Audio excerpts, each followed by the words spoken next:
Chapitre 13. Impact. J'observais les arbres, dont les feuilles frémissantes émettaient une lueur argentée.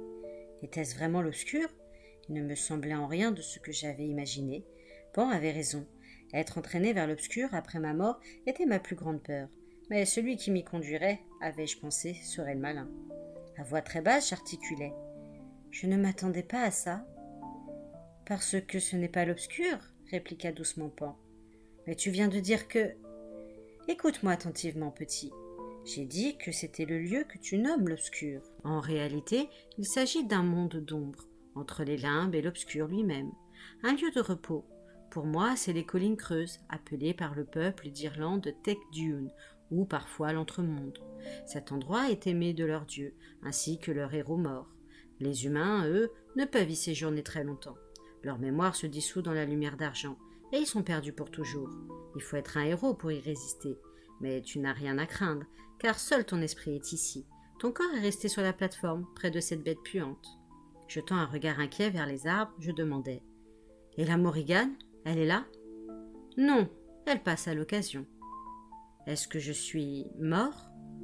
Pas encore. Tu le sauras si tu restes trop longtemps. Tu respires à peine. Il faut que tu repartes très vite. Aussi, ne perdons pas de temps. Je t'ai amené ici pour te parler. Cela m'a demandé beaucoup d'énergie, car les sortilèges des mages caprins me forcent à entrer dans le corps du bouc, et j'ai de plus en plus de mal à leur résister. Être dans votre monde me rend fou.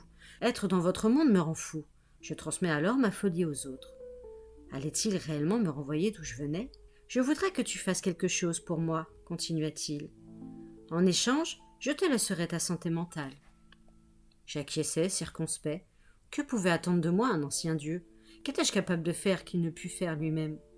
Tout ce que je te demande, c'est de libérer les pattes du bouc de la chaîne d'argent qui les entrave. Comment ? J'ai moi-même les mains liées, lui rappelai-je. Tu trouveras un moyen, j'en suis sûre, affirma Pan avec un sourire. Libère-moi, je me charge du reste. Le reste ? Que veux-tu dire ? Je quitterai le corps du bouc et échapperai au contrôle des mages. Être ainsi contraint de leur obéir m'est odieux. Je croyais que les anciens dieux aimaient qu'on leur rende un culte. Les mages n'ont aucun respect pour moi. Ils m'utilisent à leur seul profit. Avec ces rituels secrets, ils aspirent peu à peu mon pouvoir. Ils se fortifient à mesure que je m'affaiblis. Se sont-ils déjà fortifiés ? M'inquiétais-je. En partie. Leur magie noire a gagné provisoirement en puissance. Je ferai de mon mieux, promis-je. Mais je voudrais que tu m'accordes une autre récompense. Pan haussa les sourcils. J'ai une amie, Alice. Elle a été entraînée vivante dans l'obscur. Peux-tu la retrouver et la libérer ? Qui l'a emportée ? Le malin ? Alors, soupira le dieu, c'est sans espoir. Il existe de nombreux territoires là-bas. Chaque habitant de l'obscur a le sien, sur lequel il règne. J'ai le mien. Le malin possède le plus grand de tous, où il impose sa propre loi. Pour un mortel, vivant ou mort, c'est le pire endroit qui soit. Je t'aiderais si je le pouvais, mais je n'ai pas ce pouvoir. Il faut repartir maintenant. Je n'ai pas la force de nous garder tous les deux ici plus longtemps. Je hochai la tête, et Pan se remit à souffler dans sa flûte. Aussitôt, un martèlement de pattes et un grand froissement d'ailes annoncèrent le retour des bêtes de la forêt, irrésistiblement attirées par la musique. Puis l'instrument se tut, tout autour de moi commença à s'effacer, et je sombrai de nouveau dans le noir. Quand je repris connaissance, j'étais allongé sur la plateforme. Je me tortillais pour m'asseoir et vérifiais si personne ne me regardait depuis la place du marché en contrebas. Je fixai le bouc, il bêla. Alors il tourna le dos. Je tendis les mains vers sa bouche. J'avais imaginé un moyen de défaire mes liens. Le bouc flaira la corde et se mit à la mâchonner avec délice. Une fois ou deux, ses dents m'entrèrent dans la peau, et je tressaillis. Mais il ne fallut que quelques instants à la bête pour me libérer. Je frictionnai mes poignets endoloris, puis je consacrai mon attention au problème suivant. Désentraver le bouc. Les chaînes d'argent étaient conçues pour retenir captif une créature de l'obscur aussi bien qu'un animal terrestre. Il était possible de les briser à main nue. J'avais en ma possession cette clé spéciale, capable d'ouvrir presque toutes les serrures.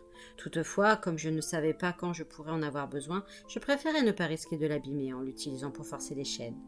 À la vive lumière de la lune, j'examinais les anneaux qui retenaient les chaînes au plancher. Le bois était neuf et solide. Je n'arrivais pas à les arracher. Mais les anneaux eux-mêmes étaient soudés à une plaque vissée dans le plancher. Les mages n'avaient sûrement pas envisagé que quelqu'un essaierait de défaire les vis. Elles n'avaient peut-être pas été serrées à fond. Après quelques instants de réflexion, je sortis de ma poche une pièce de monnaie, l'insérai dans la tête d'une vis et tentai de la faire tourner. Rien ne se passa. Je m'acharnai.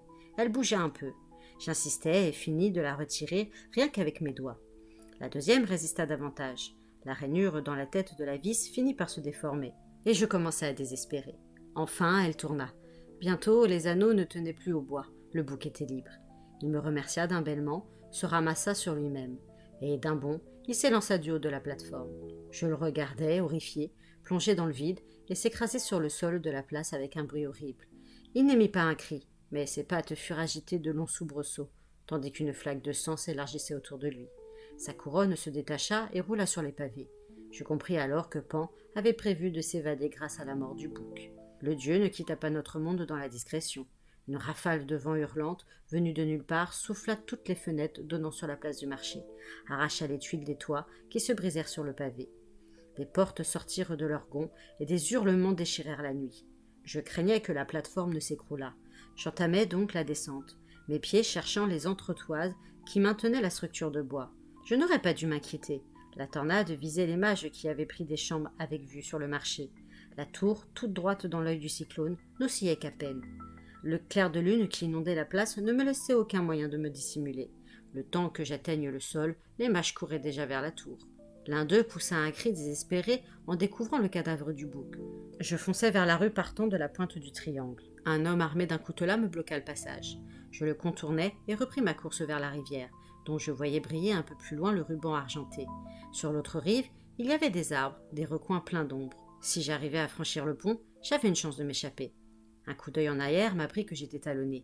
Je tentai d'accélérer, mon corps ne répondit pas. Ces longs jours et ces longues nuits passées en haut de la plateforme, presque sans nourriture, exposé aux éléments, m'avaient affaibli. Mes poursuivants gagnaient du terrain. Néanmoins, j'approchais du pont. Il me restait une maigre chance de le traverser et de gagner les couverts des arbres. Mon espoir fut de courte durée. Un martèlement de sabots m'annonça que ma capture, ou ma mort, était imminente. Le premier cavalier vint sur moi par la droite. Une lame accrocha à l'éclat de la lune. Je me baissai vers la gauche, et le coup siffla au-dessus de ma tête. L'homme avait-il voulu me tuer ou m'assommer du plat de son épée? Je n'aurais su le dire. D'autres cavaliers me cernaient. Leurs armes pointaient vers moi, attendant que ceux qui venaient à pied arrivent. Des mains brutales me saisirent, et on me traîna tout le long de la pente jusqu'à la place du marché. Maître Dolan attendait devant la tour, un sourire sinistre sur le visage. Il me flanqua 2 gifles qui me firent sonner les oreilles. « Tu as à répondre de bien des forfaits, petit. J'aimerais te découper lentement en morceaux de mes propres mains, mais je vais te remettre à la sorcière. Elle saura encore mieux que moi comment te faire souffrir. » Sur ces mots, on me lia les pieds et les mains et me jeta sur le dos d'un cheval. J'entendais autour de moi le branle-bas des mages et de leurs partisans se préparant à quitter Kilorglin. Bientôt, notre long convoi faisait route vers le sud.